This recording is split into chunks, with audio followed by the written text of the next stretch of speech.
नमस्कार. आज मी बनवल्या होत्या कापण्या. तर ह्या कापण्या मी पहिल्यांदाच केल्या होत्या आणि खूप भारी झाल्या होत्या. म्हणलं तुमच्यासोबत पण शेअर कराव्या. तर कापण्या बनवण्यासाठी इथे मी बघा एका पातेल्यामध्ये 1 वाटी गूळ घ्यायचा आहे. आता इथे प्रमाण म्हणजे खूप महत्त्वाचं आहे. सगळं तुम्ही वाटीने मोजून घ्या. आता 1 वाटी मी तो गूळ घेतलेला आहे. तर अर्धी वाटीला थोडंसं वरचं पाणी घालायचं आहे आपल्याला. जास्त 1 वाटी भरून नाही घालायचं, अर्धी वाटी घालायचं पाणी. आणि आता ह्याचा आपल्याला गुळवणी करून घ्यायचं आहे. म्हणजे याचा पाक नाही बनवायचं, फक्त गुळ विरघळेपर्यंत हे गॅसवरती ठेवायचं आहे. तर बघा मिक्स करून घ्यायचं सगळं आणि फक्त याचा विरघळून घ्यायचा आहे. गुळवणी करतो ना आपण तसं सेम करून घ्यायचं आहे.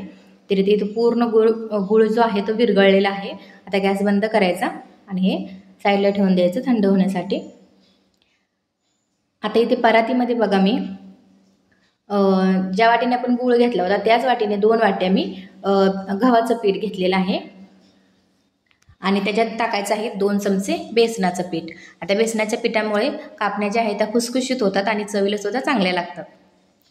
तर 2 चमचे आपल्याला बेसन पीठ टाकायचं आहे. जास्त बेसन पीठ टाकायचं नाही, 2 चमचे म्हणजे पुरेसं होतं 2 वाटी पिठाला.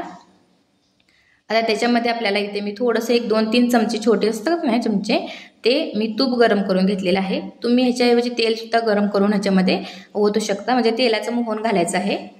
बघा मी ते तूप गरम केलेलं आहे. तर ते गरम तूप आपल्याला पिठामध्ये घालायचं आहे. तर थोडंसं मीठ घालायचं आणि थोडीशी बडीशेप घालायची.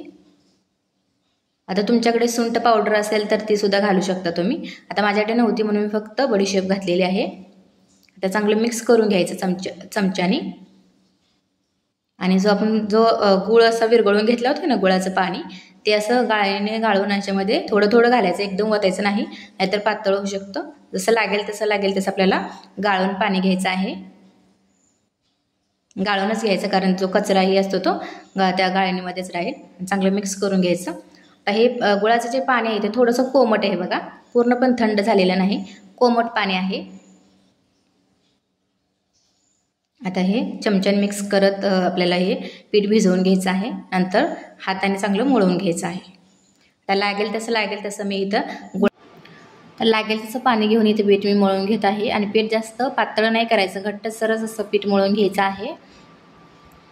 जसं आपण पुरीचं पीठ मळतो ना त्यापेक्षा थोडंसं घट्ट मळायचं आणि चांगलं मळून घ्यायचं आहे पीठ हे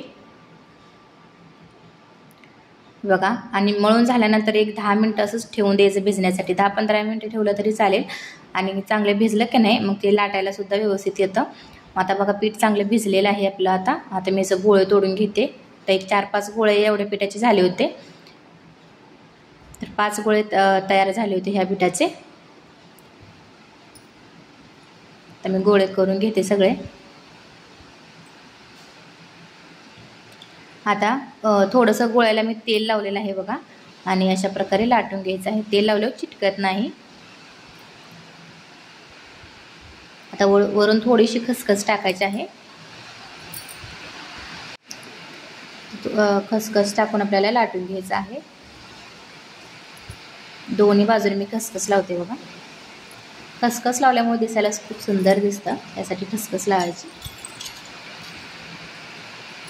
लाटून घ्यायचं. आता लाटताना जास्त जाडही ठेवायचं नाही आणि जास्त पातळही करायचं नाही, मीडियम जाडीचं आपल्यालाही लाटून घ्यायचं आहे. आणि खूप जर तुम्ही पातळ लाटलं तर ते एकदम कडक होणार, असं खुसखुशीत होणार नाही. आणि जाड लाटलं तर एकदम मऊ होणार. त्यासाठी मध्यम जाडीच्या आपल्याला लाटून घ्यायच्या आहेत. आता चाकूने अशा प्रकारे कट करून घ्यायचं आहे. जशी आपली काजू कतली असते ना तशा प्रकारे इथे मी कट करून घेतले बघा. कापण्या असेच असतात. आपल्या इथं कट करून झालेलं आहे. आता 2-3 गोळ्याच्या लाटून घ्यायच्या, ताटामध्ये ठेवायच्या, म्हणजे तळताना सुद्धा आपल्याला पटकन तळायला येतं त्यासाठी. आता इथे तेलसुद्धा चांगलं गरम झालं आहे बघा. तेल चांगलं गरम करून घ्यायचं कडकडीत आणि मग गॅस कमी करायचा. आता सगळं एक एक करून आपल्या कापण्या सोडून घेऊया तेलात.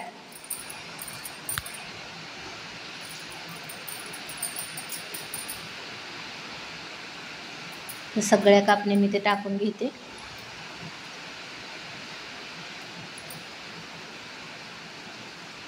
आणि तळताना सुद्धा आता आपल्याला हलवत हलवत तळायचं आहे. असं नुसतं टाकून सोडून द्यायचं नाहीत, कारण की त्या नाहीतर फुगणार नाहीत. त्यासाठी आपल्याला चमच्याने असं उलताना किंवा झाऱ्याने असं हलवायचं आहे बघा. सगळीकडून एकसारख्या कापण्या भाजल्या पाहिजे बघा. अशा प्रकारे हलवत हलवत आपल्याला हे कापण्या भाजून घ्यायच्या आहेत. आणि भाजताना जास्त डार्क पण करायचे नाहीत. तर आपल्या ज्या कापण्या आहेत त्या बघा तयार झालेल्या आहेत, भाजलेल्या आहेत. तर ह्या काढून घेते मी. ह्याच्यापेक्षा डार्क करायच्या नाहीत. तर सगळ्या कापण्या मी काढून घेते आणि उरलेल्या सगळ्या कापण्या अशाच आपल्याला तळून घेणार आहे मी आता.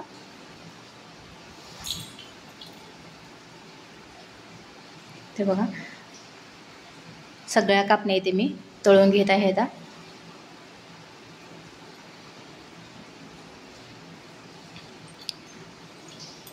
तर इथे मी सगळ्या माझ्या तळून झालेल्या आहेत बघा.